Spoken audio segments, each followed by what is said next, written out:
Oui, bonjour à tous. Je suis ravie d'être présente aujourd'hui pour vous parler de la REP PMCB. La REP, effectivement, destinée aux produits et matériaux de la construction dans le bâtiment. Je suis Sophie Veuve, directrice de la relation entreprise d'Ecominero. Je vais vous présenter aujourd'hui, hop là, si ça veut bien fonctionner, vous parler de la REP. Qu'est-ce que la REP? Donc REP pour responsabilité élargie du producteur en général, puisqu'il y a plusieurs REP. Je vous parlerai ensuite de façon plus précise de la REP sur les PMCB, donc ces fameux produits et matériaux de la construction dans le secteur du bâtiment. Et enfin, on fera un point précis sur la pierre naturelle, qui est le sujet de ce salon qui nous réunit sur ces 3 prochains jours. Le principe de la REP, qu'est-ce que c'est? Qu'est-ce?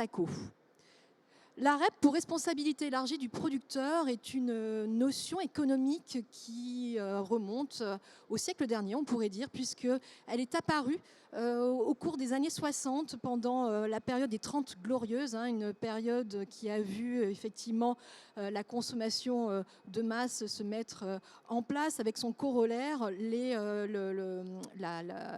déchets qui devenaient de plus en plus nombreux. Et donc, la REP, pour responsabilité élargie du producteur, permet justement de prendre en charge ces fameux déchets sur l'idée du pollueur-payeur. Qu'est-ce que ça signifie? Ça signifie qu'effectivement, toute entreprise doit prendre en charge ses externalités négatives par rapport aux produits qu'elle fabrique tout au long de sa chaîne de valeur. Concernant le sujet qui nous rassemble aujourd'hui sur effectivement les déchets du bâtiment, que veut dire la REP? Cela signifie qu'effectivement les entreprises doivent prendre en charge la fin de vie des déchets que leurs produits génèrent. Et pour ce faire, ces metteurs en marché se sont organisés en créant un éco-organisme dont ils prennent la gouvernance, à qui ils transmettent leurs obligations réglementaires via une contribution financière, on le verra un peu plus tard, et ainsi une belle boucle d'économie circulaire va être mise en place, et donc on le verra à travers Ecominero. Les objectifs d'une REP sont simples, ils sont de l'ordre de 3. Le premier, c'est de prévenir la production de déchets via l'éco-conception, la réparation, le réemploi. Inciter à plus d'éco-conception. Et donc l'éco-conception, qu'est-ce que c'est? En fait, c'est tout au long du cycle de vie d'un produit, c'est en réduire ses impacts sur l'environnement. Et enfin, troisième objectif, c'est développer la collecte séparée, la valorisation et le recyclage. Les filières de REP en France sont nombreuses, effectivement, à l'instar des grèves et des manifestations que les Français adorent, ils adorent également les principes de REP. Comme vous pouvez le voir sur ce slide, il y a à peu près une trentaine de REP qui ont été mises en place en France. Certaines sont encadrées par des directives européennes. Celle sur les emballages ménagers, c'est la première qui a été mise en place en France en 1992, suivie de celle pour les médicaments, les piles accumulateurs, véhicules et les déchets d'électronique et d'électroménager. Il y a également des REP qui sont volontaires, celles sur les produits de l'agrofourniture. Donc ça, c'est tout un secteur qui a décidé de prendre en main et de se prendre en main et de mettre en place une boucle d'économie circulaire. Et enfin, vous avez à peu près plus d'une vingtaine d'autres REP, donc, que vous pouvez voir en bleu, qui sont des REP qui sont spécifiques à la France. Et donc, vous voyez celle dont on va parler aujourd'hui sur les bâtiments, qui est toute récente et qui a été mise en place suite à la loi AGEC pour anti-gaspillage et économie circulaire, qui a été promulguée en France le 10 février 2020. Donc maintenant, nous allons faire un focus plus précis sur la REP PMCB. Donc, comme je vous le disais, donc, elle a été promulguée via la loi AGEC, qui remonte au 10 février 2020, et elle stipule qu'à compter du 1er janvier 2023, toute personne qui mettra sur le marché national des produits ou matériaux de construction destinés à la filière du bâtiment sont tenus de contribuer ou de pourvoir à la reprise sans frais des déchets qui en sont issus lorsqu'ils sont collectés séparément et au traitement de ces déchets. Alors, Il y a deux moyens pour répondre favorablement à cette obligation réglementaire. Je viens de vous parler de la mise en place d'un éco-organisme, mais sachez que chaque metteur en marché peut choisir de mettre en place son propre dispositif individuel. Autant vous dire que c'est compliqué, puisqu'il faudra être également agréé par les pouvoirs publics et mettre un dispositif ad hoc. Certaines entreprises, sur d'autres REP, s'y sont essayées, mais ça n'a pas forcément été couronné de succès. Et donc, le moyen maintenant de le faire, c'est de rassembler ces efforts et de créer un éco-organisme. Donc le principe de responsabilité élargie du producteur implique la prise en charge financière et organisationnelle de la gestion de fin de vie des produits par les producteurs, qu'ils soient fabricants, importateurs ou distributeurs. Le principe de la loi, donc, c'est de permettre à tout détenteur de déchets, qu'il soit particulier ou professionnel, de se défaire gratuitement de ces déchets, triés, issus de travaux de construction, de rénovation ou de démolition. Les objectifs poursuivis par la REP PMCB sont de l'ordre de 3. C'est de lutter contre les dépôts sauvages, bien évidemment d'augmenter le recyclage et la valorisation des déchets, et d'adopter une démarche d'éco-conception dont je viens de vous parler au préalable. Et là, vous voyez sur ce schéma, en fait, cette belle boucle d'économie circulaire qui est mise en place. Le premier maillon, bien entendu, ce sont les metteurs sur le marché. C'est eux qui contribuent financièrement au dispositif, puisqu'effectivement, en fonction du type de matériau qu'ils mettent sur le marché, de son poids ou de son volume, ils paieront une éco-contribution à Ecominero. Et cet argent-là sera reversé aux opérateurs de déchets et à ceux aussi qui vont valoriser et recycler derrière pour pouvoir effectivement prendre en charge l'ensemble de ces déchets. Sur cette boucle d'économie circulaire apparaît également d'autres acteurs, notamment les pouvoirs publics, puisque même si nous sommes une entreprise privée, nous sommes une entreprise d'intérêt général et donc nous sommes agréés par les pouvoirs publics. Et pour ce faire, nous recevons un agrément pour une période de 6 ans et que nous remettons en jeu donc à l'issue de cette période-là. Et pour obtenir cet agrément, nous répondons à un appel d'offres que nous lancent les pouvoirs publics, puisqu'effectivement nous sommes plusieurs éco-organismes sur ce secteur.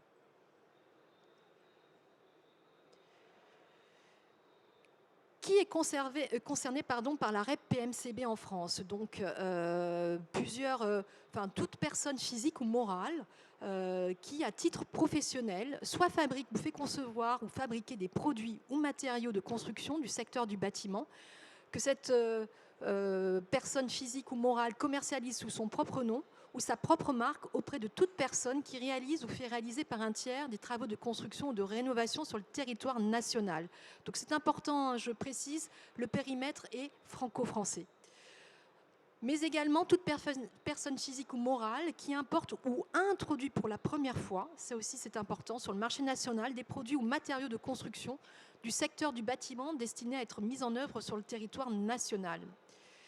Il y a le cas des distributeurs également. Les distributeurs sont considérés comme des metteurs en marché, donc payent une éco-contribution à Ecominero dès lors qu'ils vont mettre en marché des produits sur leur propre marque. Donc si c'est effectivement floqué sous la marque du distributeur en question. Concernant les produits, pour la REP PMCB, il existe deux types de produits, deux types de catégories. La catégorie 1, qui concerne l'ensemble des produits inertes, tels que le béton, la chaux, la pierre, la terre cuite, crue, l'ardoise, les mélanges bitumeux, le granulat, la céramique et autres. Ecominero est donc agréé pour cette catégorie-là. Et il existe une deuxième catégorie, les non inertes, qui sont, dans lesquels on retrouve le métal, le bois, le plastique, tous les enduits, peintures et vernis, les menuiseries à base de verre, le plâtre, les membranes bitumeuses, la laine de verre ou de roche. Je vous disais que Ecominero a été agréé par les pouvoirs publics pour la catégorie 1, mais nous avons mis en place un partenariat avec 2 autres éco-organismes qui sont spécialisés dans la catégorie 2, ce qui permet à tout metteur en marché de n'avoir qu'un seul interlocuteur, à la fois pour leur catégorie 1 et leur catégorie 2. Et donc, c'est tout un avantage pour vous. Vous avez un guichet unique qui vous permet effectivement d'avoir un seul interlocuteur. Cette slide, je l'aime beaucoup puisqu'effectivement, elle vous permet de voir que en peu de temps, hein, puisqu'effectivement la REP est opérationnelle depuis le 1er mai 2023. Hein. Quand je dis opérationnelle, c'est-à-dire que d'un point de vue financier, elle a commencé au mois de mai, donc il y a à peu près 6 mois. Et ce que vous pouvez voir, c'est que depuis 6 mois, donc nous sommes maintenant oui, le 4 décembre, nous avons déjà plus de 2400 entreprises qui ont agréé auprès des cominéraux, ce qui représente 90% des volumes de PMCB qui ont été mis en marché sur l'année 2023. Donc c'est un joli succès et nous sommes ravis de votre confiance. Concernant les opérateurs de déchets, donc ceux qui récupèrent effectivement les déchets issus des produits mis en marché par ces 2400 entreprises, nous avons 1600 points de reprise qui ont décidé de contractualiser avec nous, ce qui représente déjà plus de 1,6 million de tonnes soutenues depuis moins de 6 mois, ce qui est donc un joli score.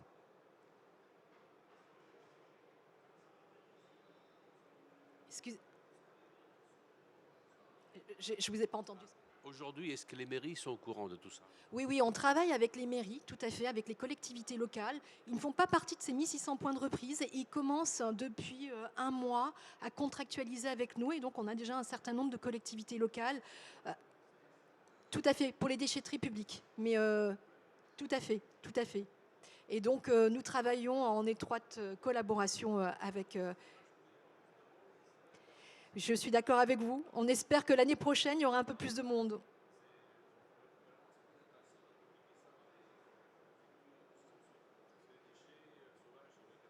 Tout à fait. Merci, monsieur.